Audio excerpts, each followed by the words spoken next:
人只是做了一个汉堡，就折服了这个世界的霸主。为了吃到他的美食，伟大的黑龙更是选择成为他的打工仔。只因艾尔在来到这个世界后，发现这里的食物不仅难吃，更是让他难以下咽。如果我能在这里开一家餐厅，会有多火爆？所以成为一名厨师是他唯一的梦想。却不料遇到了战乱，年轻人必须要加入攻打黑龙的队伍。没想到人倒霉起来，连喝水都塞牙缝。老天爷就应该让卡车把我带走。但很快又因为他有魔法天赋，被分配到了魔法师队伍。与骑士相比，法师不用在前面打打杀杀，凭借着自己怀揣的梦想，他最终坚持下来了。15年过去，终于迎来了退役。德雷克小镇就是他开启新生活的地方，和队伍里认识的伙伴一起开了一家餐馆。就在这时，他叫住了一位妇人，并痛哭流涕地询问这里有没有商店。一阵寒暄过后，男人便得知了她叫雷恩，是附近商店的老板娘。随后，她向艾尔推荐了她丈夫的店铺，就在这村子的不远处。与此同时，雷恩提醒艾尔，她的丈夫脾气有点暴躁，但艾尔在见到这么和善的雷恩后，想必她的丈夫也是一个很好说话的人。可等到见到之后，却是慌张到说不出话。原来老板误以为他是其他店铺的商贩，只见老板十分暴怒地表示：“你们都以便宜的价格买到肉，然后在肉变质之前以2倍的价格卖回来。”这可把艾尔听得一愣，我可是刚来到这里。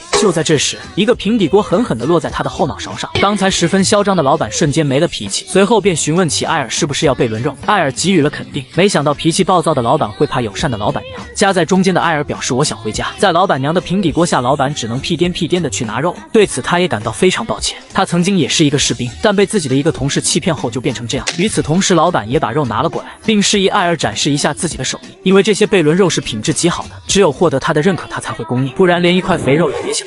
让我们看看你能做出什么美味的菜来。话还没说完，一个平底锅再次朝后脑勺袭去。老板娘则示意艾尔忽略他提出的条件，虽然条件很苛刻，但艾尔还是同意了老板的提议，并邀请2人晚上到他的饭店品尝，随即便自信地离开了。在这个世界上，家畜和动物的名字和他出生的地方完全不同。牛被称为乌卡，鸡叫巴伦库，狼叫贝伦，猪被称为乌巴。贝伦肉被认为是一种昂贵的食材，最划算的肉类选择是猪肉，但这里的人却不懂得五花肉的美味。考虑到五花肉的品质，烘烤自然才是最美味的。在此之前，还需要将肉切开多道口，以便腌得更加入味。在烘烤过程中，肉表面的水分会迅速蒸发，才能享受到更脆的口感。没想到一击可以秒杀魔物的招式竟拿来切肉，这是不是有点小题大做？就在这时，门铃响起，是雷恩夫妇来了。艾尔随即让他们稍等片刻。雷恩正夸赞着他的饭店环境整洁，一旁的诺尔却忍不住吐槽几句。见此，雷恩默默掏出了平底锅，看来是锅底不够亮了。另一边，艾尔正在为烤肉做准备。烤盘加热后，轻轻涂上一层油。由于五花肉的脂肪含量很高，所以要适量涂抹，以免粘在锅上。放肉的时候，先从带皮的那一面开始，否则当内部开始烹饪时，表皮可能会变干，使其难以均匀烧烤。美味的烹饪甚至通过声音增强食欲，猪肉滋滋作响的声音就是这样。煎炸猪皮，然后调一下火，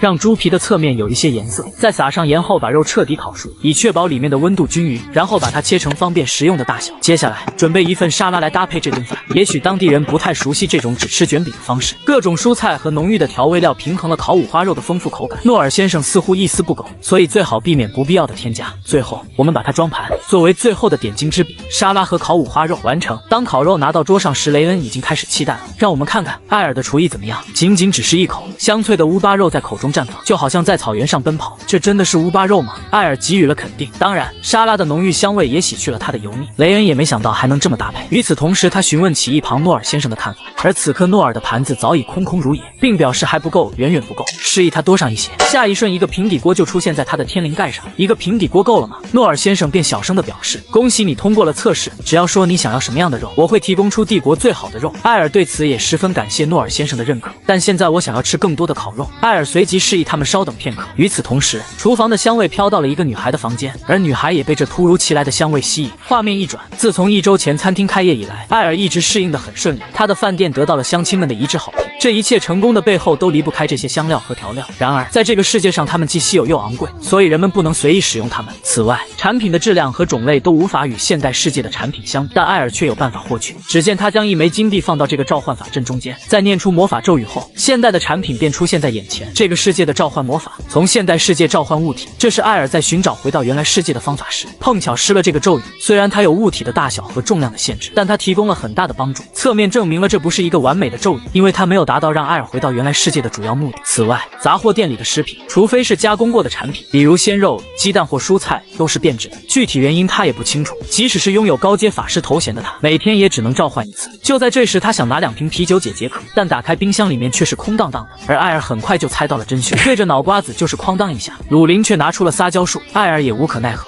喝完酒至少要收拾干净，这就是你上次没有给我留下任何美食的后果。身为最伟大的黑龙，怎么会做打扫卫生那种事情？下一瞬，哐当一声，贫贱不能移，威武不能屈。但现在伟大的黑龙只能屈一下，就像他说的，他的真身是一条黑龙。艾尔是在他成为孤儿后找到他的。他在龙之战中失去了母亲和家，虽然他现在活了几百年，化成了人形，但对于龙来说，他还很年轻。也许这就是他不成熟的原因，所以艾尔决定收留他。看着他可怜兮兮的样子，艾尔答应给他做一个牛排汉堡。就在这时，准备打烊的门铃再次响起，是诺尔先生。他看起来一脸心事的样子，而他进门的第一件事情便是让艾尔给他上酒，但冰箱的啤酒全都被鲁林喝完了。不过好在今天召唤了一瓶烧酒，但不到片刻就被诺尔先生喝光。艾尔随即劝解他不能再喝了，而诺尔先生也是凭借酒精的麻痹把心事说了出来。闻此，艾尔内心猛然一震，到底发生了什么事情？随后诺尔先生便把来龙去脉说了一遍。他发现雷恩每隔一段时间就会精心打扮出去，这种情况持续了好几个月，所以他决定秘密的跟踪。没想到雷恩要去见他当雇佣兵时的一个同事，并且他也是诺尔先生最亲密的战友。说完，诺尔先生便痛哭流涕，他不知道现在该怎么办。听完，艾尔觉得事情没有那么简单，因为他虽然认识雷恩的时间不长，但他绝对不是会做出那种事情的人。而一旁的鲁林正在骂骂咧咧的干活，艾尔随即示意他要不要一起出去，或者你可以继续播。鲁林委屈巴巴的给予了肯定。片刻之后，两人便来到了诺尔先生说的地方，随后在一个餐厅前面发现了雷恩夫人，并且他对面还坐着一个男人，想必他就是那个同事。为了能更了解他们的情况，艾尔便让鲁林开启空间魔法，让他听到两人的谈话，并奖励他一个牛肉汉堡。贪吃的鲁林表示要2个，而艾尔也是爽快的答应了。随后两人的谈话内容，艾尔也是全部得知，他们并不是诺顿先生说的那种关系，看来其中有很大的误会。思考片刻，艾尔随后就出现在两人面前。诺尔先生误解了你们俩了。另一边的诺尔先生醉醺醺躺在桌上，随后两人也出现在餐店门口。见此，诺尔先生抓起拳头就朝战友袭去，可他却没有想要躲避的意思，但被艾尔的魔法屏障拦了下来。门特先生，让他打你，问题是得不到解决的。如果你先告诉诺尔先生是门特先生在他开肉店的时候借给他钱的话，他会平静下来的。闻此，诺顿不可置信的样子，并停下了手中的动作。你们所有人先坐下来好好谈谈。考虑到诺尔先生喝了很多的酒，所以必须让他清醒过来。涮锅似乎是一个很完美的方案。与此同时，雷恩也是把所有的事情一五一十的说了出来。在诺尔先生被骗光所有的积蓄时，是门特先生借的店开店。如果是直接借钱，想到诺尔先生一定会拒绝，所以雷恩便谎称是一个堡主把钱追回来。随后艾尔打断了两人，边吃边谈不是更好吗？贝尔肉涮火锅。在两人的简单尝试后，两人便回忆起了过去的生活。虽然已经过去10几年，但仿佛就在昨天。在艾尔的火锅助攻下，两人积攒多年的秘密全部说了出来，最后矛盾也得到了化解。可一旁的鲁林就不乐意了，说好的2个牛肉汉堡，艾尔只能尴尬的笑了笑，差点忘了。就在这时，门特先生叫住了他。门特先生希望能在这里接待一个重要的人物，以及他们佣兵团的聚会，而艾尔也是爽快的答应了。几天之后，艾尔也是想到了一份合适的菜单，这不是鸡，而是一种类似鸡的生物——巴伦库。在这个世界属于高端的食材，因为它奔跑的速度极快，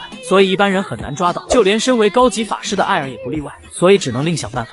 就在此前，他来到了诺尔先生的店铺。当听闻他要巴伦库肉，诺尔先生也是吓一跳，但诺尔先生告诉他，这种肉1年也不会有人卖一次，劝他打消念头。随后，艾尔打算使用激将法。你说你能弄到我想要的任何肉？自信的诺尔先生现在在哪里？于是诺尔先生给他指了一条明路。最近在柠檬森林发现了他们的身影，所以他来到柠檬森林。但是这个巴伦库实在是太难抓了。随后他打算交给鲁林试试。下一瞬，一股恐怖的威压覆盖了整个森林，伴随着鲁林释放龙鸣，巴伦库顿时被强大的威压吓得无法动弹，以至于晕死过去。鲁林得意地表示，如果你不小心中招，也会跟这只巴伦库一样。片刻之后，两人回到饭店，鲁林也是如愿以偿的再次喝到啤酒。艾尔提醒他不要把酒都喝完了，因为接下来的美食与啤酒很搭配。画面一转来到晚上，此刻门特的佣兵团已经再次等候，众人都在期待着艾尔的美食。他也是把自己的小儿子米尔丁带了过来。前辈对这家餐厅好评如潮，我真的很期待，我希望他不辜负你的期望。随后一份金灿灿的炸鸡就摆在他们面前。想必大家都知道巴伦库，这就是用巴伦库肉做成的美食，这可把米尔丁吓一跳。传说中连职业猎人都抓不到的生物，就这样被做成了食物。艾尔随即示意他们趁热吃，因为那样吃起来才有味道。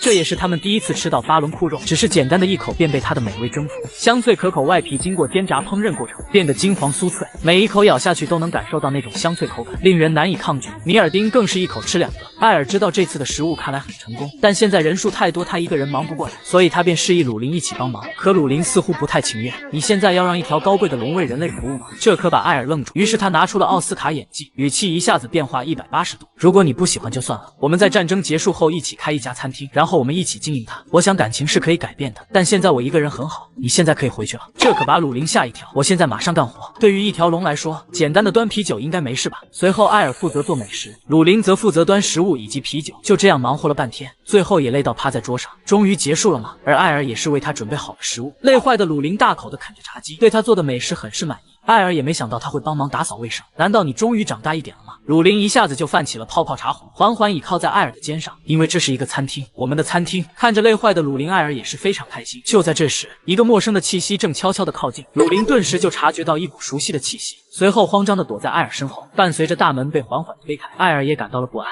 无论我什么时候去，人类的城市总是令人不快。好久不见，黑龙美迪达那长老。艾尔也知道他是为鲁林而来。原来就在此前，龙族之人抛弃了鲁林和他母亲，尽管艾尔将他带走，黑龙也没有阻拦。这也是当时黑龙族的承诺，但长老却耍起了无赖。承诺是有秩序的，讲究先后顺序。在黑龙族中，达到800岁就被认为是成年。当鲁林满800岁时，他也必须前往圣地，这是龙族的规矩，没有人能打破它。打破它就意味着战争。艾尔轻叹一声，既然如此，那就让我们开始吧。见此，长老直接开启了龙人形态。你可能比传闻中的厉害，但你太看不起我们了。一旁的鲁林也慌起来，并示意艾尔不要发动战争。闻此，艾尔也是顿时愣住。什么战争？我说的是打造一个龙穴。原来鲁林和长老都误解了他的意思。我们有1整年的时间，而现在我们应该有足够的财富，所以我们现在可以开始了。我们可以这样操作吧？黑龙长老，而黑龙长老也给予了肯定，当然随即便离开了这里。我1年后再来。那么艾尔接下来的任务就是打造龙穴。宏伟的内部和令人眼花缭乱的宝藏是龙穴的象征。很明显，创建一个龙穴需要耗费大量的时间和资源。此刻艾尔却陷入了两难，客人们潮水般涌来，因为有传言说我们有巴伦库肉。虽然艾尔告诉他们不会再卖了，但还是忙得不可开交。不行，我需要一个减少客人数量的方法。于是他找到了诺尔先生。看着漫山遍野的巴伦库，诺尔先生也是感到不可思议，而他也不知道艾尔抓这么多巴伦库干嘛。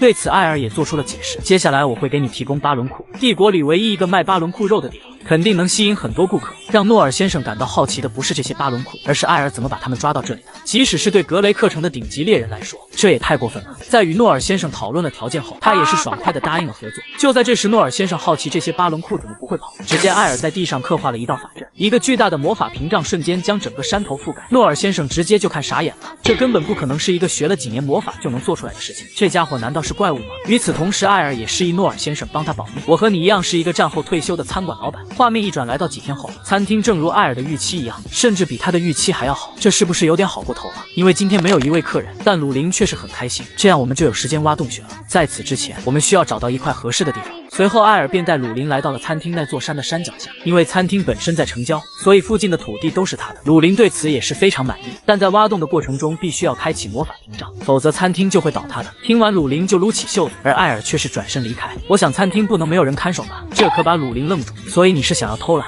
画面一转，艾尔便回到了餐厅。他已经很久没有获得这么清闲的时间。就在这时，门铃却突然响起。只见一个打扮得很精致的男孩推开了大门，并询问起这里是不是传闻那个可以吃到巴伦库肉的地方。艾尔给予了肯定，但很抱歉，我们已经不卖巴伦库了，你得去诺尔的肉店看看。但他似乎很慌张的样子，随即问道还有没有其他菜品。于是艾尔便邀请他稍等片刻，因为他想到了一份合适的美食，想必汉堡应该合适他的胃口。肉饼用的是牛里脊肉，将其切碎并塑形，加入少许盐，与面包一起在融化的黄油中油炸，把肉饼放在蔬菜上，再淋上蒜蓉酱汁，最后再加上一个巴伦库的蛋，连龙都可以贿赂的汉堡包就完成了。当看得汉堡的那一刻，贵族小孩似乎也很感兴趣，随即便拿起来尝试。可就在这时，大门被再次打开，随后一个严肃的管家叫着他的名字。闻此，迪兰变得害怕起来，并停下手中的动作。如果你吃了这种地方的食物而中毒怎么办？但艾尔就不乐意了。你敢说我的食物有毒？中间的迪兰随即示意两人停止争吵，紧接着拿出一枚金币放在桌上，便失落地离开了餐厅。看着他失落的样子，人艾尔不由得担心起来。与此同时，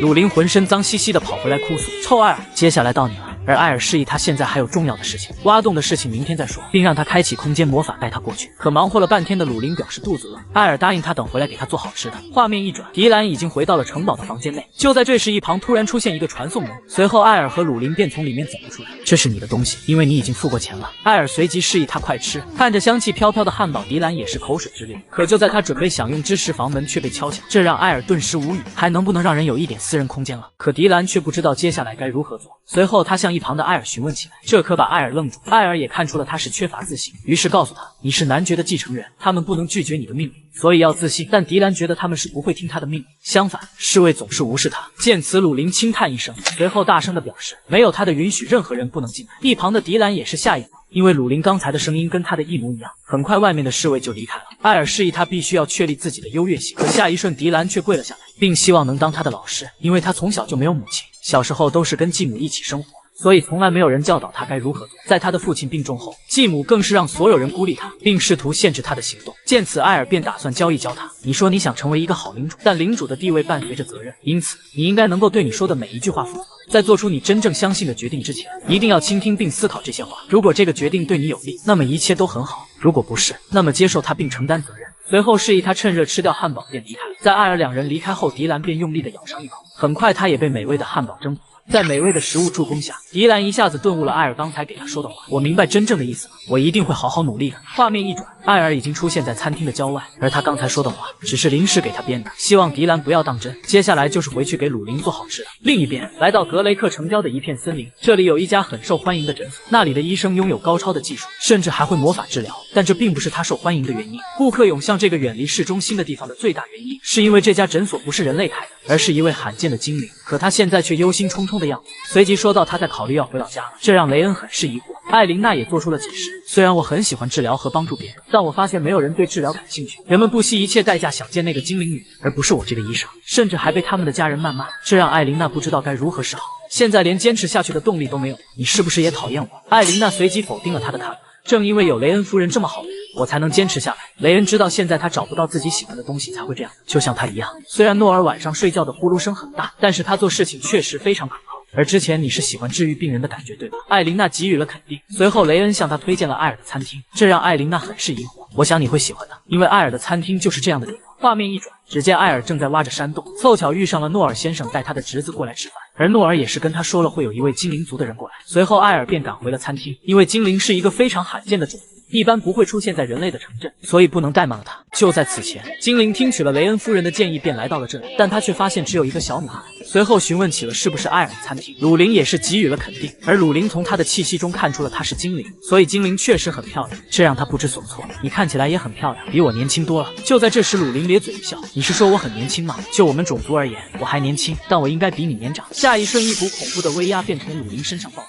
你怎么敢在我面前这么乱说话？吓得艾琳娜马上就跪下道歉。如果你做我的仆人，我就原谅你的无礼。这一幕刚好被回来的艾尔看见，见到艾尔，他开心的表示是在给餐厅找打工仔。就在他以为能受到表扬时，却不料只听到哐当一声，鲁林就变得头角峥嵘，这让一旁的艾琳娜变得非常疑惑。我现在是在做梦吗？他绝对是一条黑龙。这个世界连小孩子都知道，龙族是不能轻易招惹的存在，他们是行走的自然灾害，只要他们愿意，可以轻易的烧毁整个村庄。他们是最强大的物种。然而，他对待龙就像对待孩子一样。那家伙是谁？随后，艾尔便替鲁林的行为道歉。我不知道我不在的时候会发生这样的事情。而艾琳娜也非常好奇艾尔是不是人类。艾尔则给予了肯定。想必你也知道了，那个孩子是一条黑龙，并希望艾琳娜能保守这个秘密。当然，因为我还不想死。这让艾尔不知所措。鲁林给他的第一印象很差。就在这时，他询问起精灵是不是雷恩夫人推荐过来。精灵肯定了他的看法。没错，我就是艾琳娜。我们真的搞砸了第一印象，会不会给我们餐厅差评啊？我听说在这里可以品尝到美味的食物，即使他们只是用蔬菜做的，所以便想来尝试一下。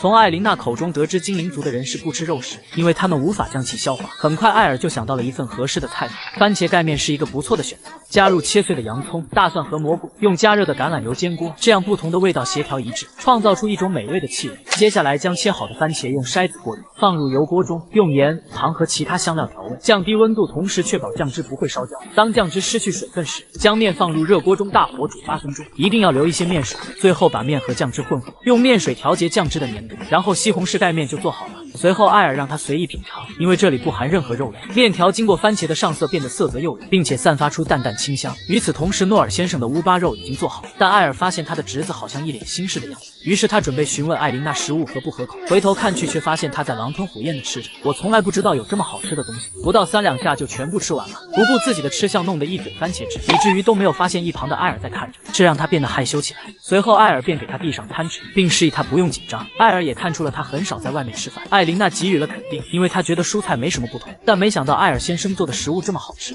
所以他决定以后要做这里的常客。得到顾客的好评，艾尔也放心下来。可就在这时，一旁却传来争吵声。原来奈琳知道了他是被收养的事情，没想到自己被骗了20多年，这让他无法集中精力工作，所以就提前离开了矿井。一旁的两人也是觉得非常尴尬，想必坐在这里不算偷听吧。随后诺尔告诉他，你不知道梅夫人是怎么把你养大的吧？她没日没夜的工作，因为她想让你吃饱。尽管你的父亲在当雇佣兵时早早去世，你不觉得你不是他亲生的孩子，他却做了这么多吗？奈琳表示他知道，但他现在不敢回家，因为中午的时候他和母亲吵架。闻此，诺尔先生十分生气，看到两人起冲突，艾尔便上前阻止。可就在这时，大门被再次推开，是雷恩夫人。她慌张地说道：“让奈琳赶紧去矿场，因为矿场发生了倒塌，而你的母亲被困在里面。”闻此，奈琳便转身奋力朝矿场跑去。与此同时，艾琳娜也希望能一同前往，因为他们可能需要治疗。艾尔也换上了法师袍。片刻之后，奈琳在洞口处被拦了下来，因为洞口可能会有2次倒塌的危险。随后，艾尔便让他冷静下来，接下来的事情就交给他们。在艾尔的劝说下，负责人便同意了他的请求。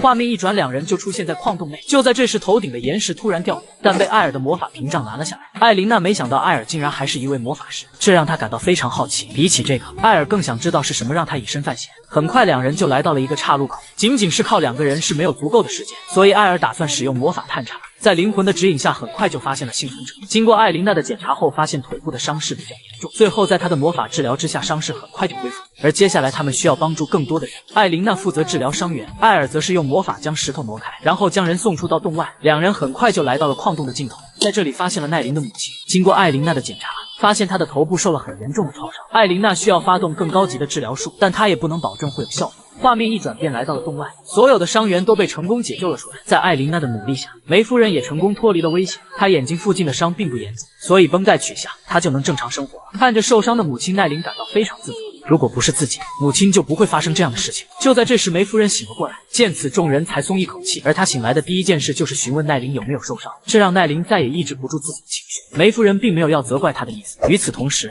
艾琳娜解释她进矿洞的原因。就在此前，她本想关掉诊所，回到自己的家乡。虽然人类的生命比精灵短得多，但他们可以自由地表达自己的情感。我想这里有太多我珍惜的东西，我不能就这么离开。我喜欢人类真诚的情感，现在我也知道这里的食物有多好吃了。说着说着，艾琳娜就因体力不支而站不住脚，但被艾尔一把搀扶住。对此，艾琳娜感到十分抱歉。随后，艾尔便给她释放了一道精灵的恢复魔法，一瞬间，她就感觉身体变得轻盈许多。这时，她在队伍时，一个精灵族的人叫她的，她的名字叫贝登，这让艾琳娜非常震惊，因为贝登是他们精灵族的大英雄，而她对艾尔的身份更加感兴趣。另一边，被罚的鲁林还在骂骂咧咧地刨着山洞。就在这时，一股泉水突然打在他的脸上，难道挖出喷泉了吗？为了确定他的位置，于是鲁林就开始向下挖，这让艾尔很是生气，因为这是一个极其危险的行为。尽管鲁林向下挖得很深，但水的源头连艾尔的魔法也无法探查。现在洞内的空间已经被扩大，所以必须要有东西支撑，确保上方不会坍塌。艾尔随即开始吟唱魔法，很快一个高阶的8级魔法便被凝聚出来，而鲁林则示意他要小心，因为8阶魔法控制不好，肯定会把山顶轰飞。那是当然。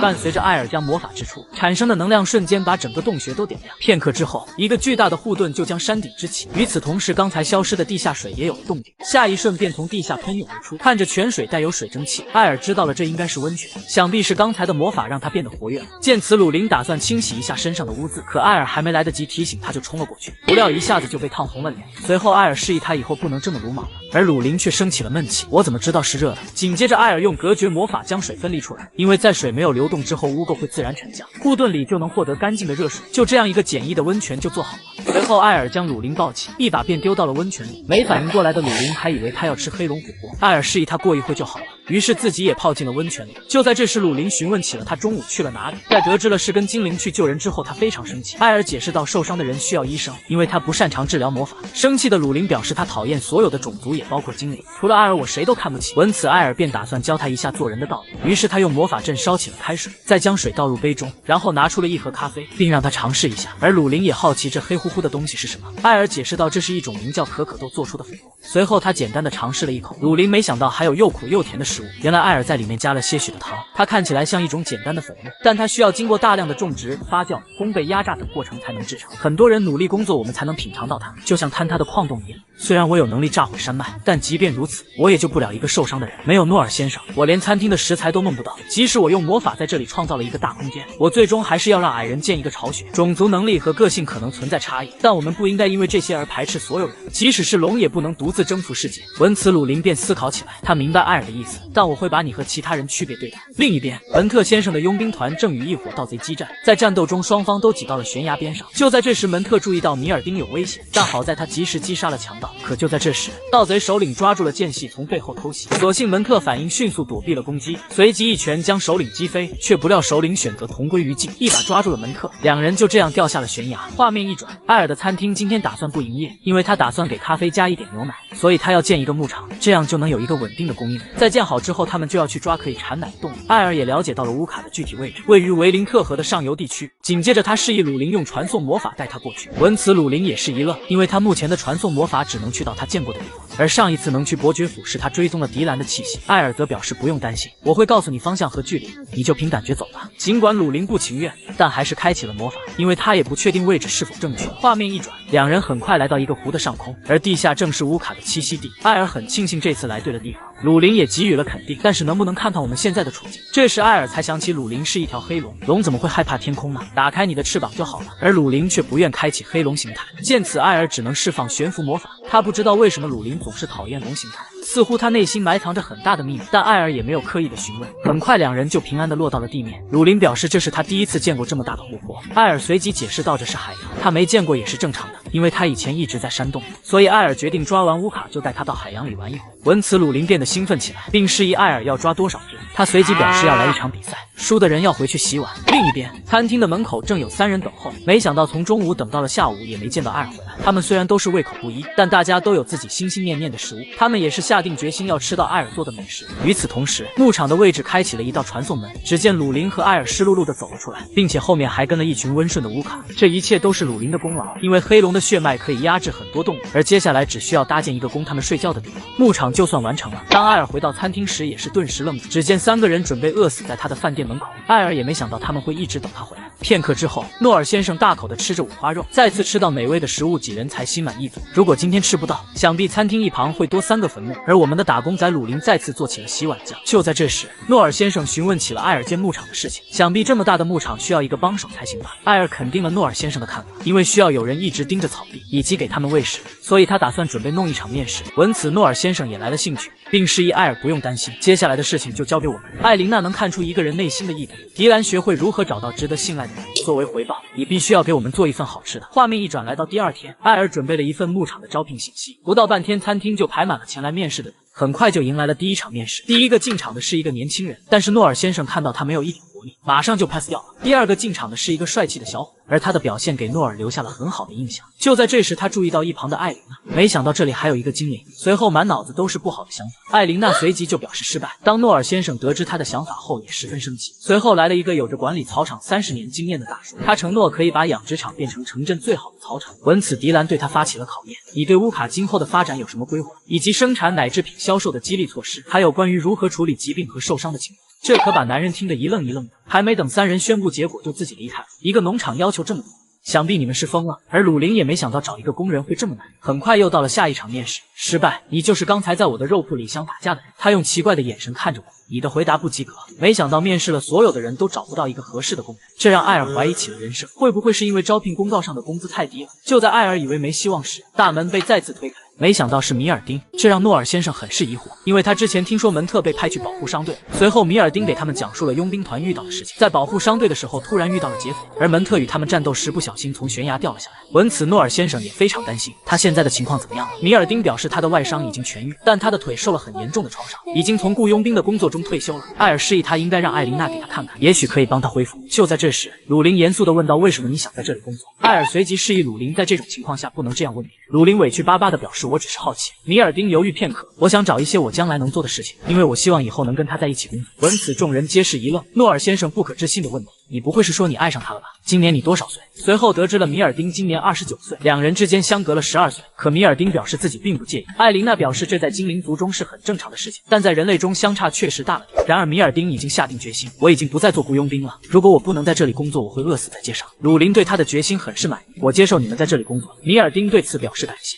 紧接着艾尔问到门特先生是否知道这件事情，米尔丁想等他从牧场拿到第1杯牛奶时请他一起工作，因为以前都是门特教他的，现在他也想像门特先生以前一样。艾琳娜也佩服他的决心，而艾尔已经想好接下来的菜品。画面一转，来到第2天，米尔丁一大早就来到了牧场，并示意他接下来该怎么做。于是艾尔让他把乌卡放出牧场外进食。米尔丁也没想到平时狂暴的乌卡会变得这么温顺，想必是使用了什么了不得的魔法。没想到乌卡只是扭头就把他撞倒了，随后他使用9牛2虎之力也无法让他们移动，反倒是被一脚踹飞。一旁的艾尔只能为他祈祷。米尔丁，你要坚持住，农场工作的艰苦仍在继续。如果他们是野生动物，不需要护理蹄子，因为他们在活动中会磨损，但如果你养它们，他们需要定期保养蹄子。画面一转，来到几天后，米尔丁累得瘫在地上，忙活了几天，没想到连放牧都不会，更别说挤奶了。照这样下去，我还没开始和他一起工作就会被挤。就在这时，所有的乌卡都围了上去。随后，米尔丁将目光放在一旁的罐子上，也许可以尝试一下。片刻之后，米尔丁兴高采烈地把罐子带回餐厅，他终于收获了他第1份劳动成果。就连艾尔也没想到他会这么快就拿到第一分。艾尔示意他干得不错，接下来就该为美食做准备了。首先，在低温下对牛奶进行巴氏消毒30分钟，不能让牛奶沸腾，然后稍微降低温度，加入醋使牛奶凝固。如果有凝乳酶会更好，但在这里只能用醋将就一下。凝固后，将凝乳切开，从乳清中分离出来，将浸过盐水和热水的凝乳拉伸折叠，在这个过程中去除残留的气泡、剩余的乳清和水分，然后塑造成型。米尔丁也是第一次见这样的奶酪。随后，艾尔示意他：“你准备什么礼物给门特先生？”米尔丁一下子就羞红了脸，虽然他没有准备好，但这是一个表白的机会。而艾尔也是吹起了牛，想当年只要我走过，女人就会排起长队。那你有恋爱经历吗？这让艾尔顿时愣住，因为他一个也没有。但艾尔表示，只要你足够真诚，文特先生会感受出来的。画面一转，文特的房间门被敲响，他没想到大家会找到这个地方。随后他只能尴尬地表示抱歉，我不是有意要瞒着大家的。这让诺尔先生十分生气，你应该早点告诉我们。随后艾尔给他介绍了艾琳娜，他会给你提供很大的帮助。而此刻的门特也非常好奇他们是从哪里得到消息的，只有佣兵团的人才会知道这个位置。很快他就猜到了是米尔丁。与此同时，艾琳娜用精灵魔法给门特先生的腿治疗，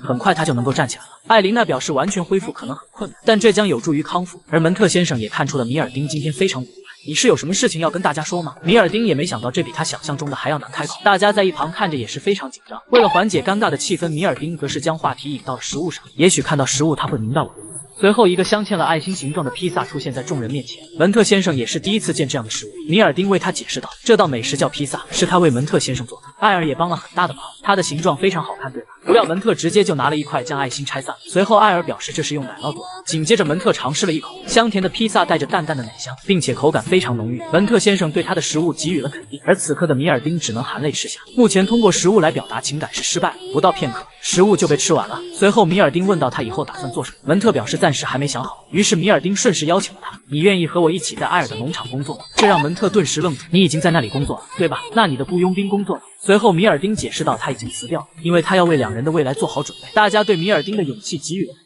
只有门特先生隐约察觉不对劲，只见他轻叹一声：“看来我要努力康复才行了。既然你不再是雇佣兵了，你就不能找个男朋友吗？”这让众人惊讶的呆住。到了这个年纪，你应该要去找一个。诺尔先生也看不下去了，这到底是闹的哪一出？紧接着他对艾尔先生表示感谢，这让艾尔很是疑惑，难道他真的看不出来吗？画面一转，晚饭结束后，米尔丁便离开了。几人对他的状态很是担心，米尔丁示意他们不用担心，我现在很好。随后便与他们告别，但在回过头的同时，他已经泪流满面。诺尔先生也非常疑惑，他怎么会不明白？艾琳娜示意两人。他明白米尔丁的意思，从他的眼睛就可以看出来了。与此同时，文特先生一个人坐在客厅，他也不知道该如何是好。画面一转，此刻的迪兰正紧张地询问他父亲的情况，但管家告诉他伯爵的身体状况不好，所以作为继承人，迪兰必须要自己面对。伴随着大门缓缓打开，迪兰还是鼓起勇气走了进去。见此，皇子便向其微笑的问候，他也是给予了皇子最崇高的敬意。随后，皇子得知了伯爵因为卧病在床不能出来迎接，他也表示非常遗憾。但一旁的希尔哥就不乐意了，既然如此，那就意味着该换城主了，并让迪兰加入他的阵营。迪兰的心一下子就提到了嗓子眼，这些问题他目前还没有办法回答。闻此，希尔哥话锋一转，因为大规模的防洪计划和边境王国的内战，我们将打算提高德雷克城市的税费。当然，如果你接受我之前的提议，情况可能会有所不同。这个问题也很难回答吗？面对伯爵的步步紧逼，迪兰随即大声地表示他准备了一个晚宴，到时候再给你答复。闻此，皇子一下子就来了兴趣，你觉得你能满足一个在皇宫吃过饭的人吗？迪兰给予了肯定。当然，因为德雷克市有一家很棒的餐厅。另一边，现在又到了午餐时间，闻此，米尔丁便放下手中的牛粮，而今天的午餐是蛋炒饭。此刻的鲁林已经等不及了，但他却没有动勺子，因为他感觉自己的分量变少了。可就在这时，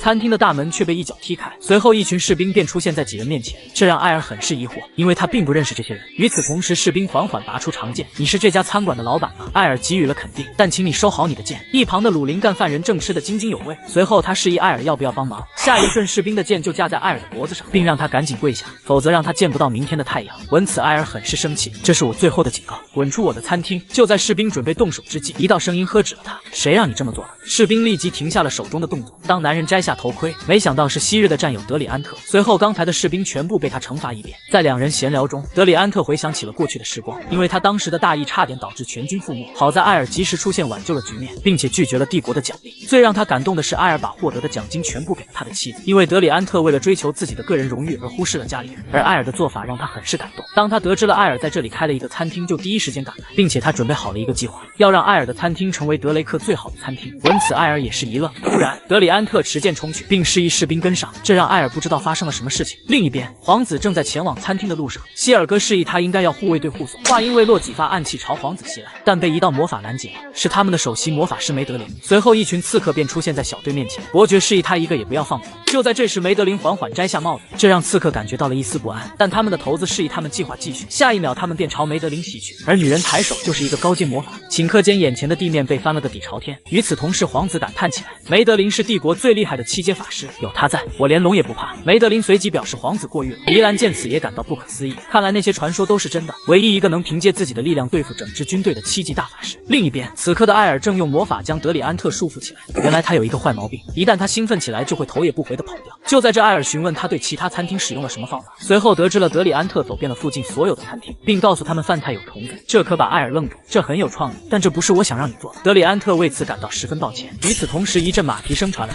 士兵们马上变得严肃起来。德里安特见此也做出了行动。皇子没想到德里安特也在这里，他也是做出了解释。我听说这里有一家不错的餐厅，所以就想尝试一下。皇子示意他不用这么拘谨，因为他也不是一个人来的。紧接着，皇子便向艾尔打起了招呼：“你是这家餐馆的老板吗？”艾尔给予了肯定，欢迎各位的光临。而艾尔也很好奇一个皇子为什么来到德雷克城市。与此同时，皇子注意到艾尔身上穿的法师袍是以前的旧衣服。艾尔解释道：“我在法师军团服役过一段时间，但我已经退休很久了。”闻此，皇子感到不可思议。如果是这样，那么你一定认识他，我的随身护卫法师，他以前也是军团的一员。随后，皇子示意梅德林过来看看他的后背。希尔哥感到十分不悦，因为他觉得来到这个小餐厅完全是浪费时间。可一旁的梅德林却是吓出了一身冷汗，就连呼吸也变得急促起来，好像是看到了什么可怕的怪物。在希尔哥的提醒下，他才回过神来，随后慌慌张张地下了马。梅德林，你认识眼前的魔法师吗？而梅德林却是支支吾吾不敢回答，因为他必须要小心行事，如果让他生气了，这里的每个人都有危险。于是艾尔露出了友善的微笑，我想我们没有见过面对吧？梅德林连忙点头，确实没见过，很高兴认识你。艾尔先生说他不认识我，我觉得他这么做是为了不惹麻烦，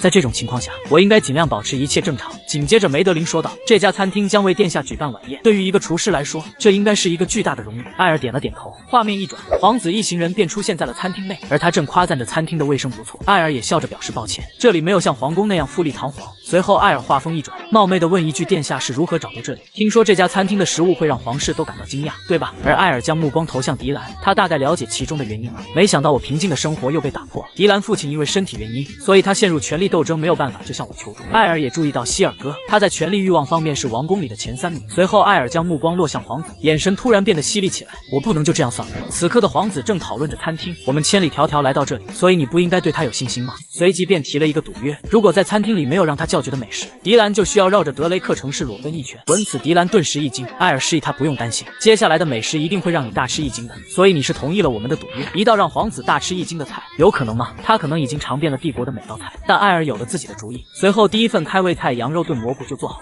皇子对此也很是期待，用一道菜给这样的人一个惊喜，这可不是件容易的事。在皇子细细品尝之后，他给予了很高的评价，但并不能用吃惊形容，因为他在宫里尝过很多次了。希尔哥也同意皇子的看法，而此刻的艾尔没有一丝慌张。让我们听听其他人的意见。此刻梅德林正颤抖地将蘑菇汤打开，里面的蘑菇呈现出一行文字，请给我一个热烈的答复。这可把他吓得一哆嗦，这不是世界级难题吗？而他只能硬着头皮上了。随后梅德林拿出了他为数不多的眼睛，这汤真好喝了，从没有尝过这么美味的蘑菇汤，我觉得胃里好像长了蘑菇。这可把几人看的表情都萎缩了。现在是什么情况？网友点评，演技有了，但真的不多。梅德林异常的表现让皇子感到非常诧异，真的有那么好喝吗？于是他打算再品尝一次，这让迪兰也感到非常好奇。虽然这份羊汤味道确实不错，但是他觉得梅德林并不是因为这份汤才做出过度的反应。住在宫中的法师不可能没尝过这道羊肉蘑菇汤，谁能强迫一个7级法师做点什么？随后迪兰将目标缓缓看向后面，而此刻的艾尔已经笑出了结的声音。与此同时，皇子再次尝试后也没有发现不一样的地方，这和皇宫里的味道差不多。一旁的希尔哥随即表示，我从没想到你会这么喜欢羊肉蘑菇汤，当我们回到皇宫时，我会把它列入你的饮食。闻此，梅德林吓得一哆嗦，立马示意希尔哥，我只是比较喜欢这里的羊汤。在梅德林喝完之后，没想到还有另一行文字，原来艾尔让他喝完之后到餐厅外面，这可把梅德林吓一跳，如果没有把汤喝完，岂不是要倒大霉了？皇子好奇地询问希尔哥，难道梅德林以前吃饭都这样吗？希尔哥无奈地摇了摇头。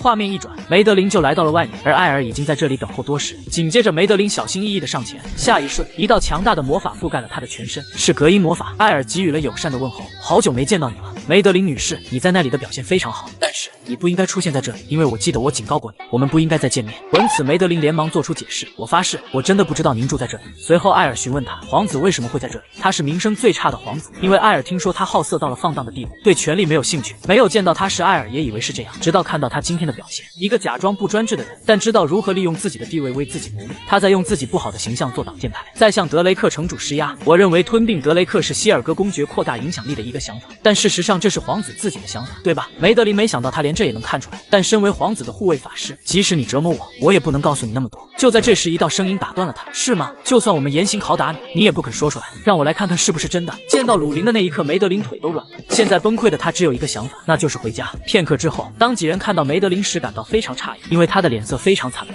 而此刻，皇子最关心的还是和迪兰的赌约问题。如果拿不出让他大吃一惊的食物，那么就是他赢了。让我感到吃惊的食物，这是不可能的，因为我今天没有惊喜的心情。面对皇子的嘲讽，迪兰只能选择沉默。随后，皇子突然变得严肃起来：“你又不笨，你知道这意味着什么，对吧？就算是你父亲爬起来给我做法，我也不会感到意外，除非你能给出我想要的答案。”在皇子的压迫之下，迪兰并没有选择屈服。伯爵是一个有责任的职位，我有权利让百姓们做出自己的选择，我能忍受自己的耻辱。最重要的是，我相信这家餐厅，如果我输了，我就在城市裸奔一圈。画面一转，来到傍晚，今天的美食终于做好了。紧接着，皇子示意艾尔，这道菜有很多利害关系，你看起来很有信心。艾尔笑了笑，给予了肯定。当然，待艾尔揭开盖子，一个黑乎乎的泥团出现在众人面前，这让希尔哥很是疑惑。难道我们今天要吃这个？艾尔拿出锤子否定了他的看法，伴随着艾尔敲打泥团，里面的叶子随之显现出来。随后，一只香喷喷的巴伦库映入眼帘。皇子也好奇艾尔是怎么做到的。艾尔解释道，这道菜从外面看起来就像一坨不起眼的泥，如果陌生人看到它，他们会问这是什么菜，这是因为它本身就是一个惊喜元素，并且他们也无法猜到里面的食物。而皇子也听出了艾尔的话里有话，你到底想说什么？艾尔看着手上的泥块，表示没什么，这只是一道普通的菜品，其深刻含义是大规模驱逐中央贵族以加强王权，这有点像王子殿下扮演一个混混。闻此，希尔哥手里的餐具径直掉落，梅德林只能低着头不敢出声。当然，我不应该戳这道菜而泄露秘密，对吗？我们的皇子殿下，原来艾尔通过皇子的言行举止，就推断出他之前的人设是伪装的。因为与龙的战争，帝国失去了对城市的控制，皇帝只在少数几个城市巩固了自己的权力。在贵族崛起的背景下，皇子必须想办法生存下去。闻此，皇子顿时一惊，你把自己表现得人畜无害的样子，对政权一点兴趣也没有。而一旁的希尔哥公爵也黑着脸，你知道你在说什么吗？但艾尔并没有对其理会。皇子殿下的行为其实都是演戏，为了夺回失去的王位，秘密的集结军队准备反击贵族。如果这种情况蔓延开来，会发生什么？他将被撤除皇子的位置。希尔哥立马打断了他，并叫德里安特上前将其控制。我要让这家餐厅将不复存在。这让德里安特不知所措。艾尔这家伙到底做了什么？紧接着希尔哥威胁他，想必没有舌头的人不会说话。艾尔笑了笑，你觉得摆脱我就可以了吗？看德里安特没有动手，他立即叫梅德林把艾尔绑起来，这可把梅德林吓得一哆嗦。大人，我不能那样做。而希尔哥也不清楚是怎么回事，他们两人看起来很害怕的样子。不服气的他想让士兵立即动手，但皇子好像察觉到了什么，随即在一旁狼吞虎咽地吃起巴伦库，完全没有了皇子的心性。这可把几人看得一愣，发生了什么事情？而此刻的皇子吃得津津有味，并不断夸赞着好吃。你们也赶紧尝试一下吧。但此刻的希尔哥却不肯坐下。见此，皇子大发雷霆，拳头狠狠地打在桌上，立马给我坐下。而这也是希尔哥第一次看到皇子这么生气。虽然他不知道发生了什么，但还是和皇子品尝着美食。紧接着皇子便询问他味道如何，难道你没有感到吃惊吗？希尔哥听懂了皇子的言外之意，随即给予了肯定。当然，看来这次结论已经出来了。如果我说我对如此美味的菜肴不感到惊讶，那我就是在撒谎。恭喜你，这次的赌局是你赢了。闻此，迪兰很是高兴。皇子再次对艾尔给予了感谢，随即便打算离开这里。我本来打算在这里多待一天的，但我已经听到了德雷克男爵的回答，现在我该回皇宫了。见此，迪兰也感到十分好奇。虽然我赢了赌约，但是我真的不明白这是怎么回事。艾尔示意他不用多想，现在你还理解不了，只要有我在，他们就动不了德雷克城市。那么接下来该吃饭了，可不能把它浪费。另一边，此刻皇子一行人一路上回去的很安静。德里安特不知道发生了什么，感觉气氛怪怪的。紧接着皇子询问梅德林，那个厨师是你评论过的那个人吗？梅德林给予了肯定，他是一个恐怖的存在。皇子没想到，果然和自己的猜想一样，一个连贵族和骑士都无法对他不敬。闻此，希尔哥心头一颤，即使是梅德林和德里安特在此也很危险。皇子同意了他的看法，他是一个不可估量的变数，所以我该赌一把吗？希尔哥觉得不应该生命和荣誉交给一个，但皇子此刻已经有了答案。这一次也不是没有收获，因为我们要走的路比光着身子走在街上更危险。画面一转，来到几天后，艾尔放乌卡的仓库终于做好了，可就在这时，一头乌卡却走了过去。并轻轻地给他来上一脚。下一刻，仓库竟直接变成了一堆废墟，这可把艾尔愣住。好不容易建好的房子，没想到这么不坚固，想必是因为自己没有建筑知识的原因。与此同时，鲁林询问他：“难道餐厅不是你建的吗？”艾尔给予了肯定，他是建筑师完成的。看来我们要去一个地方了，这让鲁林很是疑惑。一个建筑工匠居住的地方。画面一转，来到米利奥雷克山脉的山脚下。此刻他察觉有人在他的洞府附近，他正是红龙瑟琳娜。看来是太久没出去了，我会让你意识到你在侵犯谁的地盘。就在此前，艾尔和鲁林因为修建仓库的事情，踏上了前往寻找矮人工匠的旅途。而鲁林也好奇，难道不能找一个人类工匠吗？艾尔摇了摇头，我们需要建一间坚固的仓库，在建造方面没有人可以媲美矮人。随后两人很快就来到了一个洞口，可让艾尔没想到的是，和之前来的时候天差地别，为什么会变得如此破败凋零，并且连入口的守卫都不见了？就在这时，艾尔内心猛然一震，因为他发现了地上全都是士兵的骸骨，看来是有人比他们先到达这里。该死的，究竟是谁？而此刻在洞穴里面的瑟琳娜也察觉到有人靠近她的领地，我会让你意识到你踩的是谁的地盘。对外来者的到来，他很是开心，因为他已经无聊了很久。就在他起身前往时，却不小心踩到了地上的皇冠，疼痛感顿时袭遍全身，这该死玩意儿！随后他一个顺身来到洞口前，我以为会是多强大的族人，没想到还只是一个小孩，这不是很令人失望吗？此刻瑟琳娜还在嘲讽生气的艾尔，一个小小的人类也敢踏足我的领地。与此同时，艾尔询问矮人的事情是不是他干的。面对艾尔的询问，让他顿时愣住，你起码要尊重一下伟大的龙族。下一瞬，他就对艾尔吐出了一道龙炎。见状，鲁林示意艾尔赶紧躲开，因为人类的魔法对他无效。可艾尔并没有要躲闪的意思，他眼神中充满了凌锐的杀气，开启了一道普通的9阶魔法。一瞬间，所有的龙炎全部被屏障吸走，这可把瑟琳娜顿时愣住，这是什么情况？紧接着，艾尔抬手间就释放了一道魔法攻击，体型巨大的红龙被击退了数米，并且把他坚硬无比的鳞片击穿了。这家伙真的是人类吗？很快他就想到了是那个人，凭一己之力击杀了所有红龙的男人。但是你怎么会和一条黑龙在一起？艾尔轻叹一声，先回答我刚才的问题。眼看艾尔再次释放魔法，瑟琳娜连忙求饶，不是我干的，我来的时候就已经这样了。原来在瑟琳娜到来之前，这里已经是一副破败的景象，因此他没有收到任何的贡品。眼看艾尔不相信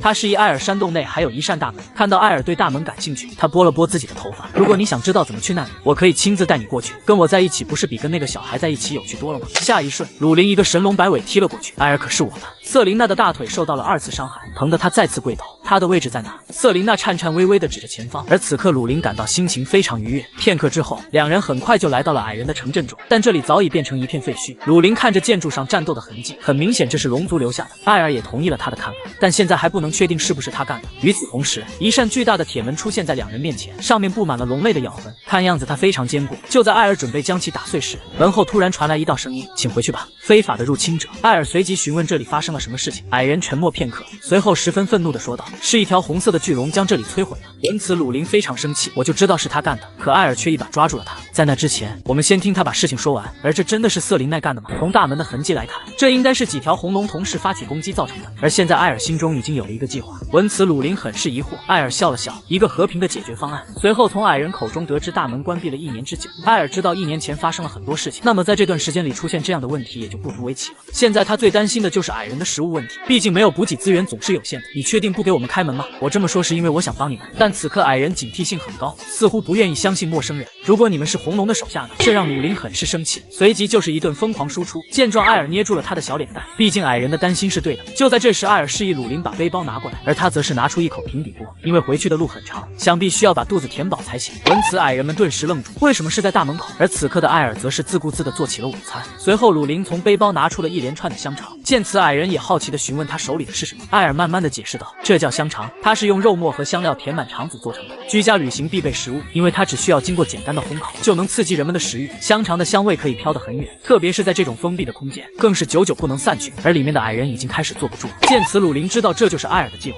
随后，艾尔示意里面的矮人：“这些东西本就是带来给你们的礼物，但考虑到目前的情况，我只是想了解矮人到底发生了什么事情。这个要求很难吗？”眼看矮人还在犹豫，艾尔果断地收起了香肠，随后从袋里拿出了一罐啤酒。其实很遗憾，因为我用盐腌了这些香肠，想让他们尽可能长时间保存。我想它和啤酒应该很配。想必此刻矮人已经被自己的口水淹没。与此同时，封闭了1年的大门缓缓打开，艾尔嘴角微微上扬，实在抱歉，我也是迫不得已才出此下策。看着锅里滋滋作响的香肠，矮人的口水忍不住直流。看他们的反应，艾尔知道他们现在食物也已经严重稀缺了。艾尔笑了笑，你们已经饿坏了，但是也要小心食物烫伤。仅仅只是尝试了一口，矮人感觉自己终于活过来了。谁知道我们还能再吃这样的食物？虽然空腹不能马上喝啤酒，但是矮人对酒精有很高的耐性，这点度数对他们没有任何影响。随后艾尔注意到一旁的矮人，你认识古尔特扎尔吗？闻此矮人顿时一惊，你怎么会知道这个名字？原来艾尔与他是朋友，而这些香肠就是给他的礼物。片刻之后，艾尔就来到了矮人的山洞内。经过他的观察，发现这里大概居住了20-30户矮人，他们是怎么变成这样的？很快，艾尔就来到了尽头。在士兵通报之后，门帘里传来一道很虚弱的声音：“好久不见，古尔特扎尔。”此人正是矮人族现任首领。与此同时，他也注意到了艾尔身后的鲁林，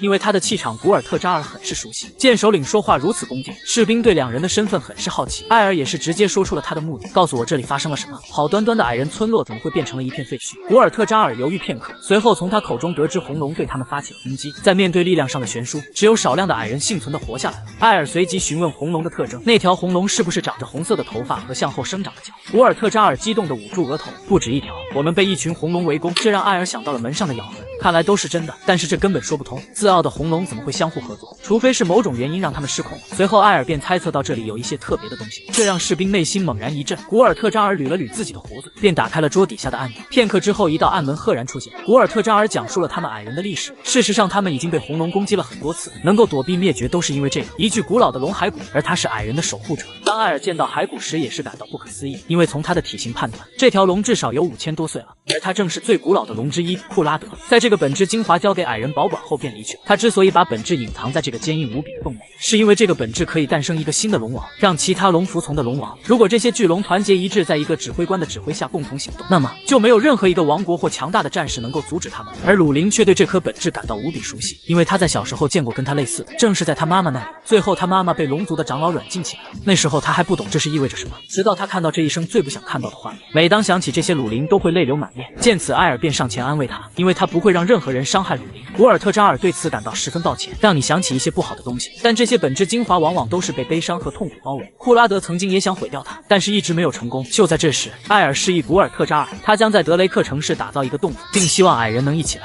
在那里建造一个新的矮人村庄。那块可以诞生龙王的本质，我对此没有兴趣，并且这里已经被其他龙族发现，想必他们会随时发起进攻。古尔特扎尔看着身后的龙，艾尔知道他内心非常纠结，因为他知道家对矮人很重要，所以他不会强迫矮人跟他离开，而是把决定权交给古尔特扎尔。随后艾尔便询问鲁林好点了吗？鲁林擦了擦眼角的泪水，难道我们要放着那颗本质不管吗？艾尔示意鲁林不用担心，因为刚才他已经施加了几道强大的防御魔法。此刻的古尔特扎尔陷入了沉思，他不知道该如何做出选择，毕竟这里有着太多的记忆了。就在这时，士兵端来了几根热乎乎的烤肠，而这也是古尔特扎尔第一次看到这样的食物。随后士兵解释到这是刚才的人类留下的，本来想让他们等一下，可他们实在是做不到。看着矮人们沉浸在食物的欢乐中，他感到非常惭愧，因为已经很久没有看到他们笑得这么开心了。难道我真的错了吗？这让他想起了库拉德离去时说的话。当时他询问矮人觉得这个狭小的空间怎么样，古尔特扎尔并没有明白他想表达的意思。这地方对你来说太小了，库拉德爵士，但对我们来说这个地方非常广阔。闻此，库拉德笑了笑，我真想知道你们是怎么熬过来的。随后他拿出了一颗本质精华交给古尔特扎尔，但总有一天我不在的时候，你会成为所有龙的目标，所以当我死去了，请带着矮人离开这里。而此时的他不明白，难道我们要抛弃您和家乡吗？库拉德示意他不要紧，因为到时候他已经变成了一堆白骨。库拉德注视着矮人，如果没有人活着记住我和这个地方，那一切都将变得毫无意义。所以死人不应该妨碍活着的人，并且我存在的意义不是让矮人去送死，因为他也没指望矮人能守护住本质精华。随后他在自己的笑声中离去了。看着矮人们重新流露出来的笑容，他终于明白库拉德临走时要表达的意思。对此他感到十分抱歉，是自己愚蠢让大家受了这么多苦。就在艾尔和鲁林准备离去时，一道声音让他们停下了脚步。当艾尔回头看去，矮人们已经全副武装，因为他们打算跟随艾尔建造一个新的矮人村庄。画面一转，矮人们便来到了鲁林挖好的山洞，解决了建造洞府的难题。艾尔也没想到矮人来到这里就马上开工了。古尔特扎尔示意他不用担心，因为矮人不是一直在挨饿，所以他们都身体健康。随后他小声地告诉艾尔，每个人都渴望能吃到香肠。艾尔笑了笑，食物方面他保证管够。于是古尔特扎尔摘下了本质精华的戒指，因为他相信艾尔能带领矮人建立一个新的家园。看着忙碌的矮人，鲁林也很是期待。而现在唯一剩下的问题就是这个。见此，鲁林也是一愣，你难道是想把它吸收了吗？另一个龙王的诞生是绝对不允许的。艾尔也同意鲁林的看法。而现在他们还有一件重要的事情要做。另一边，此刻的瑟琳娜还在安抚着他那受伤的大头，他也没想到自己会这么倒霉。就在这时，他听到远处传来了动静，难道又是那些家伙吗？可当他看清，却是连宝座也坐不住。原来艾尔是想来打探点实事情，但现在已经没有必要了。你说你以前从未收到过礼物，但为什么你的巢穴里满是闪亮的东西？瑟琳娜也不知道自己做了什么，会遇上这2尊煞神，并且她刚才还叫了盖瑞德的名字。艾尔很是怀疑他是不是攻击矮人的凶手，可瑟琳娜却变得扭捏起来。原来他是瑟琳娜的前男友，他经常来这里看她，所以刚才瑟琳娜才误以为是他前任来了，这可把艾尔愣住。看来是我误会了，而瑟琳娜才来这里定居半年，她根本没遇到过一群龙。可鲁林对此很是怀疑，那地上这些金币是怎么回事？只见瑟琳娜咬紧嘴唇，轻轻打响手指，随后满地的金币瞬间消散了。所以这些都是幻象吗？而瑟琳娜只能委屈巴巴的哭起来。如果你们还不开心，就把所有的东西都拿走吧。画面一转，2人便回到了餐厅中，而他们对袭击矮人的事情一无所获。想必这的确与瑟琳娜无关，但好在艾尔还有这个本质水晶，看来他与龙族的计划有关。与此同时，他们的门铃突然响起，原来是门特先生和艾琳娜。这时艾尔也注意到了门特先生的拐杖不见了，门特先生给予了肯定，这多亏了艾琳娜的帮助。紧接着艾尔询问起他诊所的情况，是否还是和以前一样。艾琳娜变得很是开心，因为她得到了奈林的帮助，并且还有许多矿工帮她把守，所以很多人都不敢装病捣乱了。艾尔知道其中肯定有雷恩夫人的参与，可就在这时，艾琳那被突然出现的矮人吓一跳，他也没想到会在这里见到矮人。紧接着餐厅大门被再次推开，诺尔先生也没想到大家伙都在这里，看来我们的餐厅恢复以往的繁忙了。画面一转，很快大伙喜欢的美食便端了上来。文特先生心心念念的香菇披萨，看来可以让米尔丁经常做给他吃。闻此，米尔丁一下子就羞红了脸，而其他人也是狼吞虎咽的吃着。矮人还是一如既往的喜欢喝啤酒。忙碌了半天的艾尔终于可以休息一下，只有一个人站在窗外不敢进去，因为他不知道要如何开口。就在迪兰准备离开之际，没想到大门突然就打开了。原来艾尔早已察觉迪兰的气息，而他也好奇迪兰为什么不进去跟大家伙一起品尝。迪兰犹豫片刻，竟直接给艾尔跪下了，因为他想给母亲做一些面带微笑的甜点。就在此前，迪兰发现母亲的心情越来越差，已经很久没有见她开心的样子了。他很担心母亲会因此生病，所以他才打算让艾尔帮他做一道不一样的甜点。画面一转，艾尔便来到了德雷克城堡的厨房。他没想到这里厨房会这么大，并且还有很多意想不到的材料。很快他就找到了他需要的物品。可当食物端到维内夫人餐桌前时，他却连一口也没有品尝，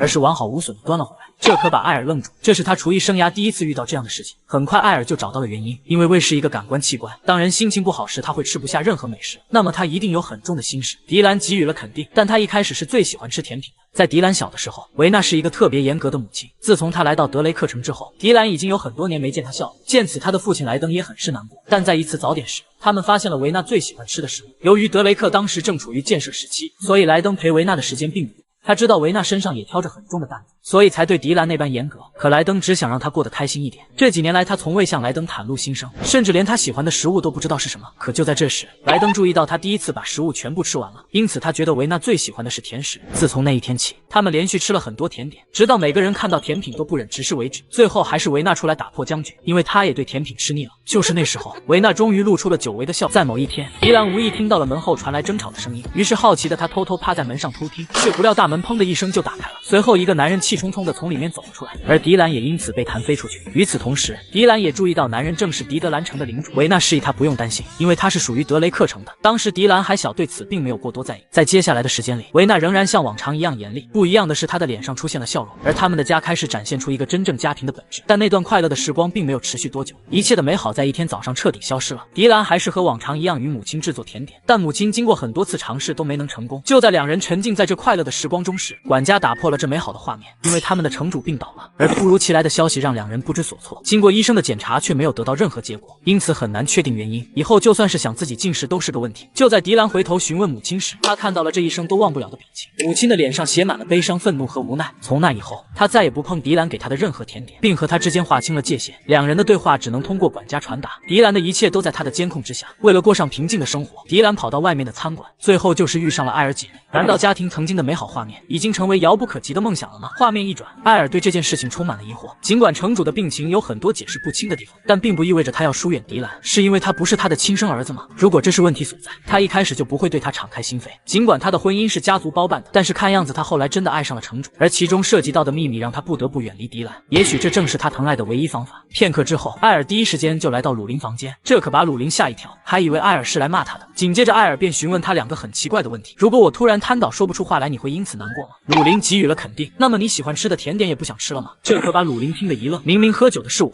怎么感觉醉的是你？另一边，维娜正小心翼翼地给城主进食，看着宛如植物人的莱登，维娜的眼睛也失去了光明。就在这时，一道声音打断了他，原来是狄德兰伯爵的管家，这让维娜有一种不好的预感。片刻之后，他便转身离开了。就在房门关上之际，一道传送门赫然出现，是艾尔和鲁林。紧接着，艾尔便让鲁林看看有没有方法治好他，而经过鲁林的仔细观察，却看不出任何原因。于是艾尔将目光看向一旁的柜子，也许在房间里有什么重要的线索，而他们现在需要弄清楚维内夫人的真正意图。就在这时，艾尔注意到莱登发出了一丝微软的声音，他好像在暗示着什么。当两人顺着目光看去，是一架钢琴。经过鲁林的一通翻找，果然发现了一份奇怪的卷轴，想必这是一份重要的文件。待艾尔看清，却是一脸震惊，竟然是维纳挪用德雷克城税款的证明，它还包含了如何以及多少税款被挪用的详细信息。这竟然是他写的。紧接着，艾尔示意鲁林，我们现在需要去一趟地图，需要把一位重要的人物带来。与此同时的另一边，维纳来到了狄德兰伯爵的房间。他除了是狄德兰城主外，还有另一个身份，那就是维纳的父亲。在艾尔拿到狄德兰伯爵的罪行书后，他便找到了狄兰。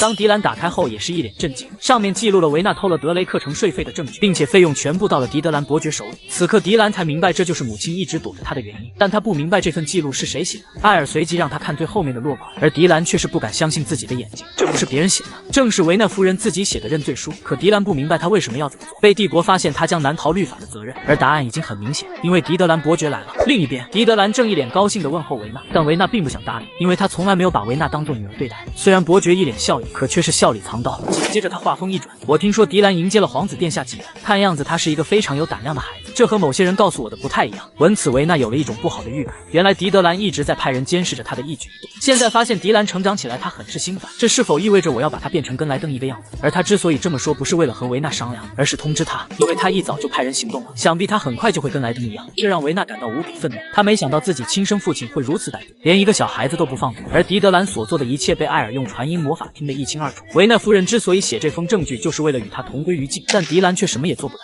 于是他打算召集军队讨伐狄德兰。见此，艾尔直接制止了他，因为现在的情况，没人会听他的命令，并且维内夫人还在他们的手上，想必狄德兰也不会傻的把毒药带在身边，所以就算是你把他抓住，也很难证明毒是他下的。如果把这份证据交出去，维内夫人也会因此受牵连。因此我们要制造一项新的证据，所以要找到一位位高权重的人提供可靠的证词。见到梅德林时，狄兰也是一愣，而这正是艾尔的计划。接下来就是表演时间。画面一转，来到第二天，维纳夫人已经被狄德兰伯爵控制，现在他们需要去一个地方，而维纳不明白父亲说的所有事情他都做了，可他为什么还不放过狄兰？这让他觉得十分好笑，怎么可能放任一个巨大的威胁不管？本来他是想等维纳诞下继承人后再决定动手的，可没想到他等了这么久还没动静，所以狄德兰便打算杀光所有人，再将德雷克城市吞并即可。此刻维纳正苦苦哀求父亲放过狄兰，但慈祥的老父亲怎会答应他？现在一切该收尾了。当看到狄兰双眼无神那一刻，维纳的内心已然接近崩溃，没想到最后还是迎来了这样的结局。与此同时，一位士兵给伯爵递上一份文件，而他对此也很是好奇。当他看清里面的内容，顿时汗流浃背。没想到维纳把所有的挪用记录全部记录在了上面，但现在他已经没有机会了。此刻狄德兰正开心的仰天大笑，因为他觉得就连老天都在帮他，只要这份证据消失在世间，就没有人能证明他的罪行。在绝望中，她杀死了丈夫和儿子，然后自杀了。想必这是一个完美的故事结局。而此刻士兵却示意维纳夫人不用担心，因为完美的故事结局不是这样的。就在他手里的匕首刺向狄兰时，却燃起了熊熊烈火。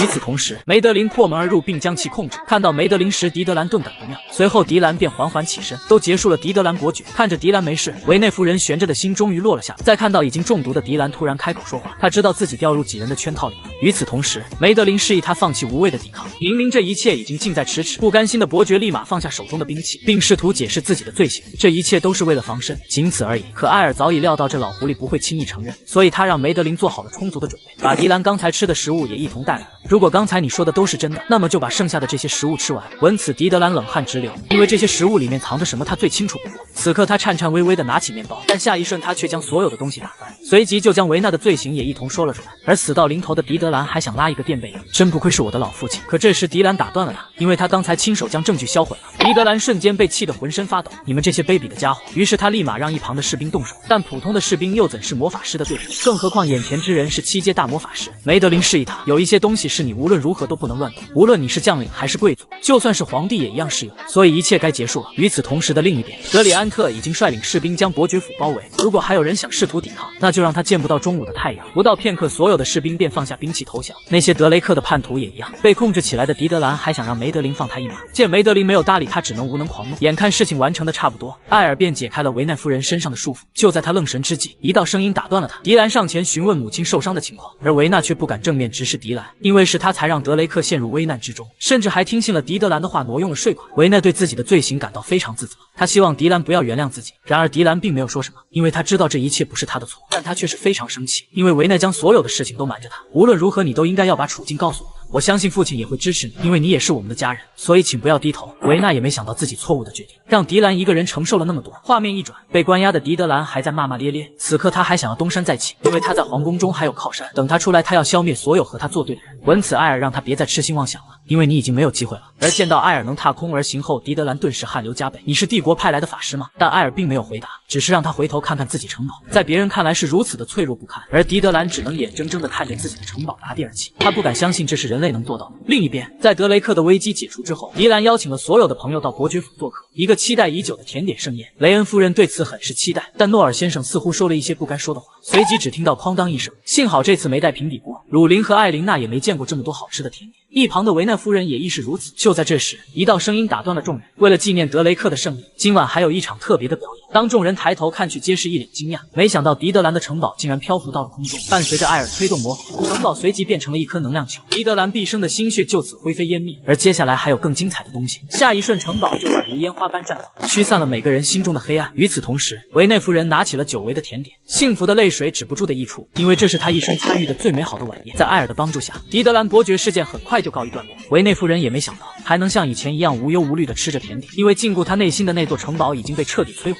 从现在开始，她不会因为内疚而逃避现实，而她有一件事情一直埋藏在心里，她本以为以后没机会说出来，现在上天给了她再次开口的机会。其实她选择嫁给莱登，是因为维纳真心想嫁给他。另一边，狄德兰看到自己城堡化成烟花后，便心如死灰，因为他一生的心血都花在上面，为了他甚至连女儿也不要了。而德里安特也把德雷克的间谍处理干净。与此同时，他也好奇，是不是只有梅德林一个人被艾尔绑来了？艾尔只能尴尬地笑了笑，当时情况紧急，所以他才出此下策。难道是希尔格伯爵有什么不满吗？原来他一开始感到很困惑，但当他得知是艾尔做的之后，便不敢吱声了。如果他知道今晚有烟花演出，想必他会亲自过来的。德里安特也感到不可思议，他知道以前艾尔很强大，没想到竟恐不如斯。而今晚过后，德雷克将会迎来更美好的明天。画面当艾尔起来，却是顿时傻。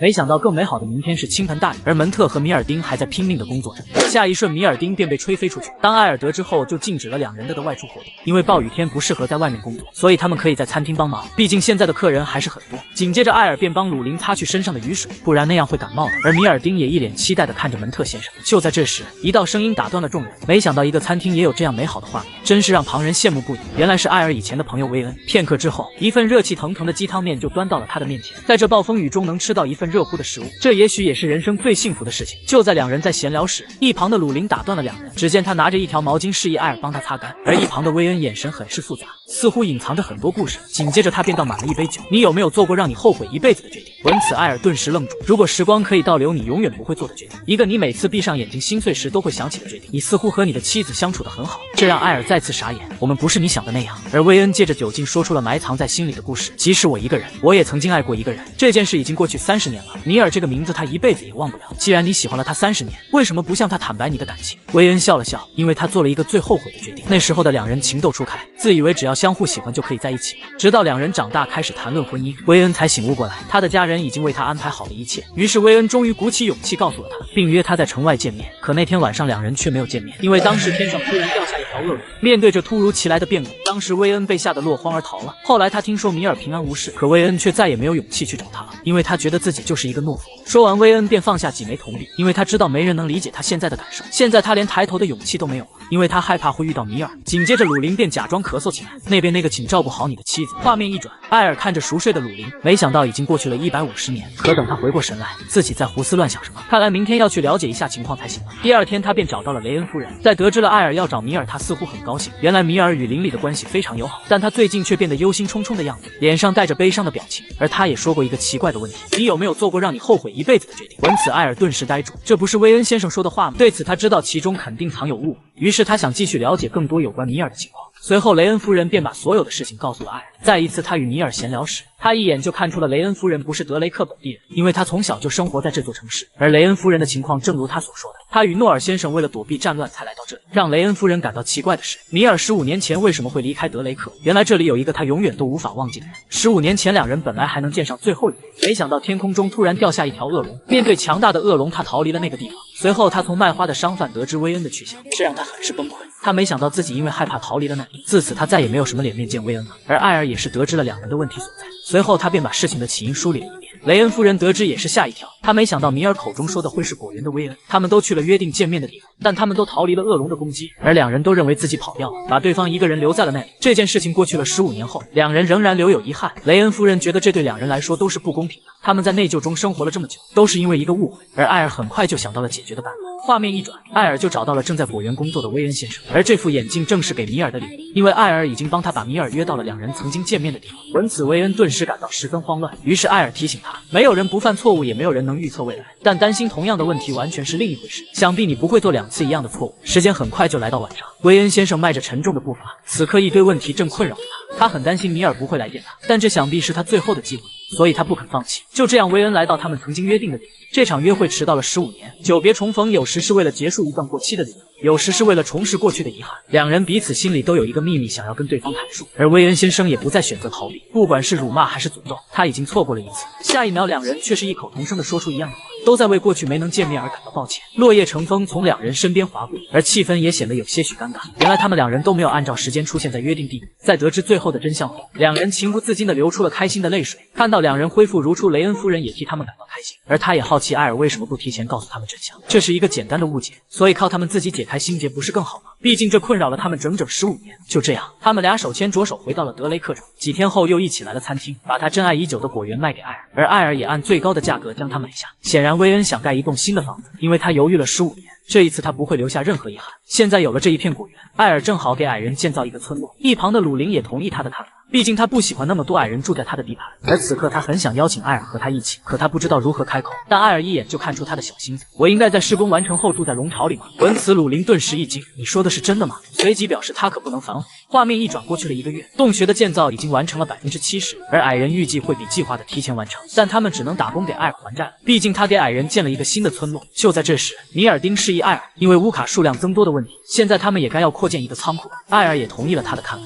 看来还需要再开一次招聘会。与此同时，餐厅飘散出来的香味引起了一对兄妹的注意，而他们已经很久没有吃过像样的食物。两人拿着艾尔的招聘海报来到了餐厅，并询问他们是否有机会申请。见此，艾尔也是一愣，因为这是他不久前丢弃的传单。你们这是从哪里找到的？闻此，利特内心变得混乱起来。看两人支支吾吾的样子，艾尔示意他们不用紧张，因为他们正准备做新的海报，所以现在可以边吃边聊。画面一转，考虑到天气变冷的原因，艾尔给他们准备些暖和的东西。先将牛肉用黄油把味道锁住，在另一个锅里煎洋葱、蒜末和蘑菇，一旦它开始变色，加入番茄和土豆，再加入一些香料、啤酒和肉一起煮，不需要加味精，保证原汁原味。但下一秒，艾尔还是不自觉地撒上，还是加一点点吧。经过半个小时的小火焖炖，美味的美食就完成了。利特不可置信地用勺子轻轻将肉勺起，他不知道多少个月没吃过肉了。而艾尔示意两人不用客气，因为他煮了足够的分量。闻此，两人随即狼吞虎咽地吃起来，一口下去，乌卡很有嚼劲，但里面却是非常的嫩滑，再加上浓郁的汤汁，每吃一口都能让他们感觉到温暖传遍全身。两人随即对艾尔给予了感谢，因为这是他们出生到现在吃过最好吃的食物。紧接着，艾尔便询问两人为什么想要在这里工作。利特表示他与妹妹非常喜欢动物，并且两人有着坚定的决心，所以他觉得他们可以胜任这份工作。随后，艾尔便询问艾琳娜的意见，而艾琳娜一眼就看穿了他们还隐藏了秘密，这让两人顿时紧张起来。利特也下一瞬地捂住自己的手。艾尔示意利特，如果他们撒谎将失去工作的机会。尽管两人不情愿，但他们还是解开了缠绕在手上的绷带，而绷带下正是囚犯枷锁的痕迹，这让在场的所有人内心猛然一震。所以你们是逃犯吗？就在马特想解释时，利特却制止了他。利特对自己隐瞒真相感到道歉，但他并没有恶意，而他也知道如果艾尔雇佣了他，会引来不必要的麻烦，随即就转身离开了这里。马特则是让他把事情告诉艾尔，因为他们看起来不像是坏人，但利特告诉他，他们是罪犯的身份永远也改变不了。虽然我不想为当时发生的事找借口，但是我对刚才的决定不后悔。难道你不后悔没把肉吃完吗？这让利特顿时愣住，好像还真有一点。在那种情况下，我们是无论如何也吃不到了。画面一转，来到晚上，鲁林也好奇他们为什么没被选上，而艾尔知道他们似乎有故事要说，但如果他们不解释清楚，我也无能为力，并且贸然让他们加入会让门特和米尔丁陷入两难，所以我们要了解情况才行。就在这时，艾尔注意到香料没了，紧接着他便把1枚金币放入法阵中，伴随着他释放魔法，一些现实世界的产品便出现在他面前，但这次不知知为何会感到如此疲倦，感觉和平时有点不一样。还没等他反应过来，便失去意识，重重的摔到地上，而这也让一旁的鲁林顿时不知所措。在鲁林的不断呼喊中，他终于恢复了意识。艾尔示意他不用紧张，只是法力耗尽了而已。但鲁林哪有那么好骗？你可是9级的魔导师。为了能让艾尔好好休息，鲁林表示接下来所有的事情他都可以完成。闻此，艾尔很是欣慰。眼下确实有一件事情，片刻之后，我确实告诉过他什么事情都可以，但是他怎么能让我做饭呢？另一边，即使兄妹2人想找份工作，但城里的每个人都会拒绝他们，因为他们看到了罪犯的痕迹。这就是为什么2人去郊区的那家餐馆的原因。他们经历了那么多，现在不用再考虑别人的看法了。而一旁的猫咪被2人吓得毛都炸了，原来是他们抢了猫咪的饭碗。马特觉得从猫咪这里偷了食物，他们已经变成真正的罪犯。可下一秒，利特突然愣住，原来是猫咪被2人抢了饭碗，委屈的哭了。见状，马特便让哥哥把盘子送回去。就在这时，一个男人引起了2人的注意，原来是看管他们监狱的狱长。另一边，由于艾尔吸收了本源水晶的能量，所以才导致了他释放技能时魔法中断。现在他必须要停止对本源的吸收。在做完这一切后，艾尔便躺下了休息。此刻他正一脸期待着鲁林为他做的宵夜，而艾尔也十分相信他的厨艺，毕竟他看了自己做了这么多年，但不知为何心中会有一种不好的预感。另一边，经过鲁林的不断努力，一份秘制的番茄炒蛋就做好了，可结果却是不尽容意，因为这看起来不像是番茄炒蛋的样子。而鲁林也知道，如果艾尔吃了这个，想必会当场去世吧。突然他就想到了艾琳娜，如果让精灵加一点治疗魔法，应该就没事了。但现在的问题是他定位不到精灵的位置，因为他没有闻到过艾琳娜身上的气息。很快鲁林就想到了另一个补救的方法，那就是去隔壁餐厅买一份。正准备出门时，他开始犹豫了，因为一直以来都是艾尔在照顾他，现在反过来了自己却无能为力，所以这些事情他要自己解决才行。画面一转来到另一边，利特与马特在一旁吃饭时发现了拉坦达伯爵的身影，没想到到了这个时候他还不肯放过兄妹2人，利特更是气得咬牙切齿。就在他准备上前教训拉坦达时，马特制止了他，因为如果再次被抓，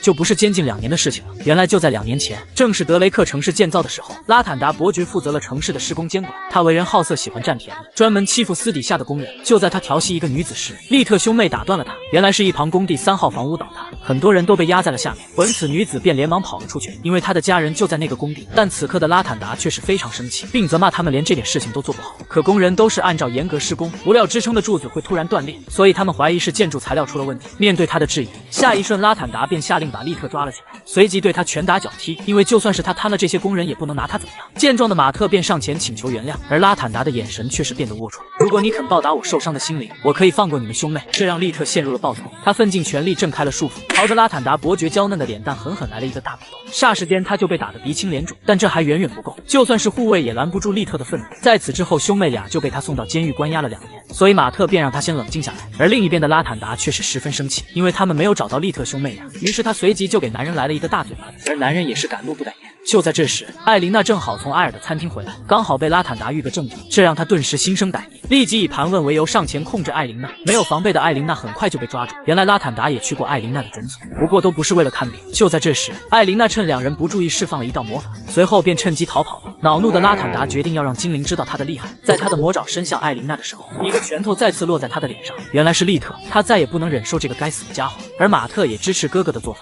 看来今年的冬天不用在外面度过了。就在这时，拉坦达吹响了手中的哨子，见此众人顿感不妙，他是在呼叫救兵。紧接着3个小混混便出现在几人面前，此人正是德雷克的黑帮头目罗曼。在他面前，利特没有任何的还手之力，尽管被揍得很惨，但利特并没有选择妥协。见此，马特便上前帮忙，可黑帮头目可不是吃素的，反手就将他控制住了。而拉坦达一脸得意的表情，随即就下令把他揍一顿。尽管艾琳娜想上前为利特治疗，但他也无能为力。与此同时的另一边，雷恩夫人在睡觉时被门外的声音吵醒，对此她很是疑惑。当她开门时，发现竟然是鲁林。在与他闲聊之后，鲁林便赶回了餐厅，没想到在半路遇到了他们，而艾琳娜总算是见到了希望。此刻的罗曼被吓得瑟瑟发抖，全身的每一个毛孔都在告诉他快跑。他知道眼前的女孩非常危险，如果自己不低头，很有可能会死。在鲁林没开口时，便连忙放人，这让拉坦达很是疑惑。当他看下身后的小弟时，他们早就没了身影。没想到他竟直接上手，表示要把鲁林抓去卖了。可下一瞬，他的手便旋转了2圈半，随即发出了撕心裂肺的惨叫。见此的众人被吓得瑟瑟发抖，但鲁林可没空管这些人，因为艾尔还在等着他。画面一转，经过艾琳娜的治疗之后，他的身体恢复了许多，艾尔对此给予了感谢。而艾琳娜此刻已经没有一点法力，这家伙真的是如怪物一般恐怖。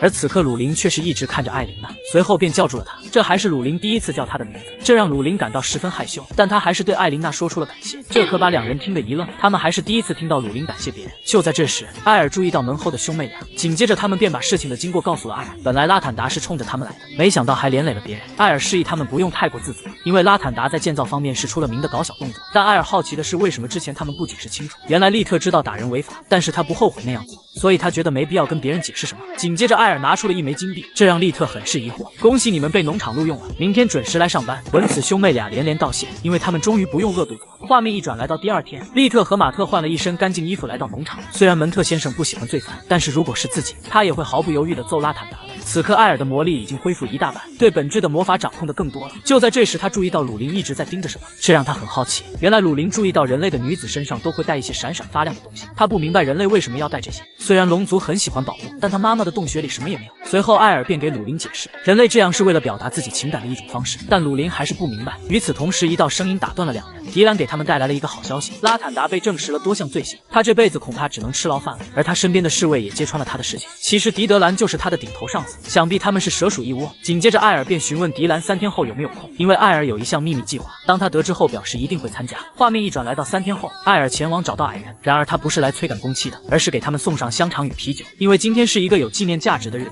诺尔先生与雷恩夫人也前往艾尔的餐厅参加活动，还有农场的其他员工，这让鲁林感到非常好奇，这些盘子里面装的是什么。紧接着艾尔对大家的到来表示欢迎，因为今天晚上他给大家都准备了一个小游戏，猜猜你嘴里吃的是什么。在艾尔给他们讲述完规则后，第一个出场的是米尔丁，可艾尔看清食物后却是顿时愣住，但游戏已经开始了。经过片刻的尝试，米尔丁第一次品尝这种食物，所以他猜的是糖果，但这是个错误的答案。原来米尔丁吃的是棉花糖，这个世界没有的一种食物。下一个出场的是诺尔先生，没想到竟然是辣椒。诺尔先生瞬间变成了喷火龙，原来他是一个怕辣的人。可雷恩夫人就完全不一样，拿起辣椒就啃了起来。第三个出场的是鲁林，闻此鲁林顿时愣住，我也要参加的吗？还没等他反应过来，就被艾尔蒙住了眼睛，因为这个游戏他必须要参加，这让鲁林很是得意。可别忘了，我可是一条黑龙，感官可是人类的几倍，软软的面包，上面还有些甜甜的奶油，其中还掺杂着水果。很快鲁林就想到了，是蛋糕。紧接着众人便上前给予他祝贺，确切的说，这是鲁林的生日蛋糕。原来今天是他的800岁生日，而他对此浑然不知，因为他连自己的生日都忘了。这让鲁林一下子泛起了蜜汁脸，活了这么久，还是第一次有人给他弄生日派对。看着他羞涩的样子，艾尔也十分满意。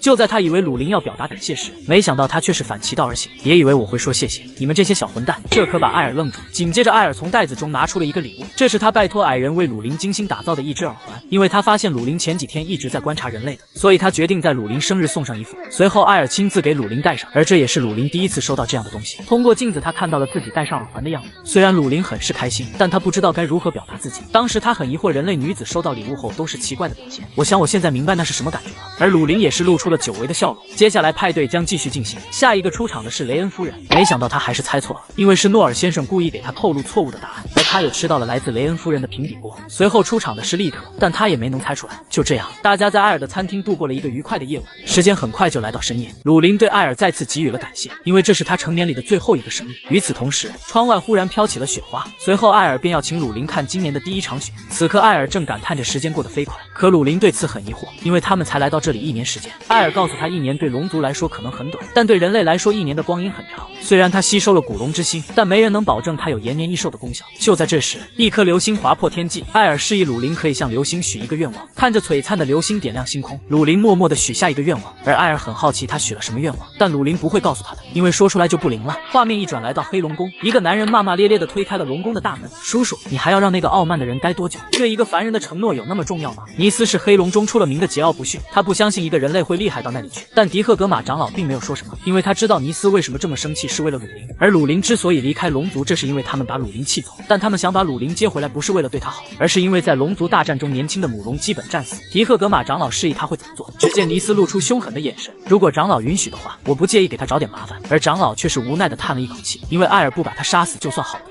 尼斯之所以嚣张，是因为他从来没有遇到艾尔，并且大长老是不会同意黑龙去惹火烧神的。就在这时，尼斯想到了一个有趣的办法。迪赫格玛长老并没有说什么，只是表示从来没有谈过这件事。因此尼斯知道迪赫格玛长老站在他这边，所以他决定给艾尔找点正当的麻烦。画面一转来到北极米利奥莱克山，鲁林对此很是好奇，难道我们不是来拿东西的吗？怎么会有蘑菇长在这种地方？随后艾尔告诉他，不仅仅是普通的蘑菇，它们是极其罕见的东西。原来艾尔在餐厅时无意听到两人闲聊，有一户农家在放牧时，乌卡突然就朝地上刨坑，然后农户得到了一些黑色的蘑菇，在他拿出去卖的时候被皇宫的人收购了，而他也因此得到了大量的金币。所以艾尔推断那不是蘑菇，很有可能是松露，或者是和它类似的东西。但由于它生长在地下很深的地方，所以很难找到。随后鲁林明白了艾尔带他来这里的目的，所以我就是那个打工仔。可鲁林也不知道松露的气味是什么样子的，这可把艾尔愣住，毕竟需要鲁林知道气味才能寻找。难道我们这次要白来了吗？就在这时，一旁突然传来了动静，只见一群气势汹汹的哥布林正在围攻一只白色的雪怪。尽管雪怪很是害怕，但他依然在保护着后面的山洞。面对哥布林的侵犯，他果断地选择了反击，但双拳难敌四手，在数量上他远远不是哥布林的对手，很快就被哥布林包围。就在这危急关头，艾尔和鲁林发现了这里的打斗，此刻的哥布林还不肯放弃，而鲁林只是释放了一道杀意，哥布林便连兵器也握不住了，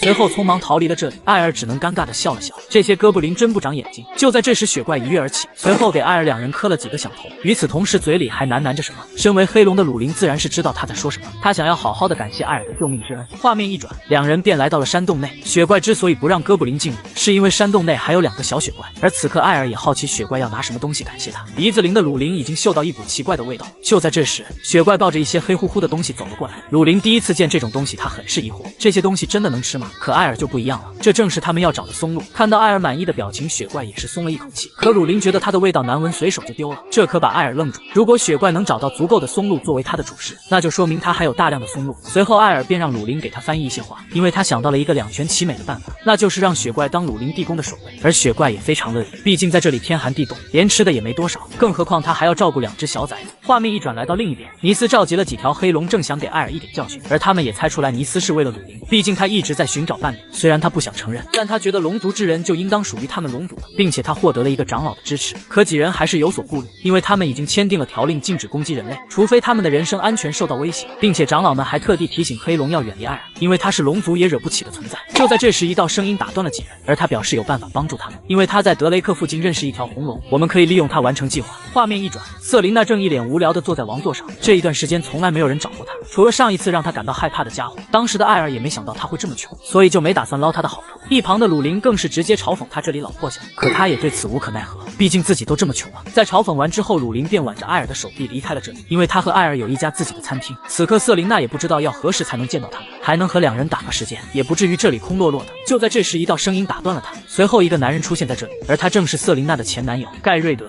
可瑟琳娜并不欢迎他来这里，因为之前已经警告过他了。但脸皮厚的盖瑞德表示要重新开始，如果你不介意的话，我愿与你共度余生。而瑟琳娜知道他的尿性，来这里准没好事。下一瞬，他便开启了龙形态，因为他察觉到盖瑞德不是一个人来这里，这让他也不得不佩服，你还是那么的敏锐啊！还没等瑟琳娜反应过来，一群黑龙便把他团团包围。